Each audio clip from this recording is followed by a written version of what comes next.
ఇది చూడడానికి అమాయకంగా సున్నితంగా కనిపిస్తుంది కానీ ఇది పెద్ద కంచు. ఏంట్రా? ఏమైందిరా? అటు చూడు. నీ మరదలు ముగ్గులు బాగా వేసిందిరా.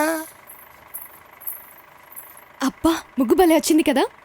ఈ ముగ్గుల పోటీలో వేస్తే నాకే ఫస్ట్ ప్రైజ్. పద పువ్వులు కోసి గొబ్బెమ్మలు పెడదాం రా. నేను రాను. పోవే కుళ్ళు మొద్దానా. బొమ్మాలి నిన్ను వదలా. ఇట్టెక్కడికి రా మళ్ళీ? దాని ముగ్గు మీద గొబ్బెమ్మలు పెడతాను చూడు. ఇది గొబ్బెమ్మ కాదు, గొబ్బ అమ్మమ్మ.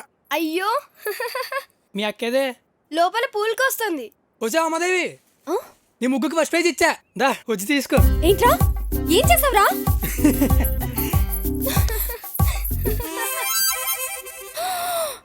రేయ్, ఆగరా, కంపెదవా. చంపేస్తాను నిన్ను. చంపుతానంటే ఆగుతాను మరి. మూడు పెంటదవా. అత్తయ్య అత్తయ్య అత్తయ్య. ఏంటే? సూర్య ఏం చేశాడు తెలుసా? ఏం చేశాడే? నా ముగ్గు మీద కోడి పెంట వేసేసాడు. అయ్యయ్యో, ఏడాడు పిలుచుకురాపో. వెళ్ళిపోయాడు సచ్చునుడు. మొత్తం పాడు చేశాడు. పోనీలే, నేను సాయంత్రం నీకు మళ్ళీ మంచి ముగ్గేసి పెడతానులే. అవతల పనులున్నాయమ్మా, నేను వెళ్తాను. అత్తయ్య మిమ్మల్ని. ఇంట్లో పండగ పనులన్నీ అలాగే ఉన్నాయే. నువ్వేమైనా చేసి పెడతావా నాకు? నీ ముగ్గు తర్వాత వేసి పెడతాలే. అత్తయ్య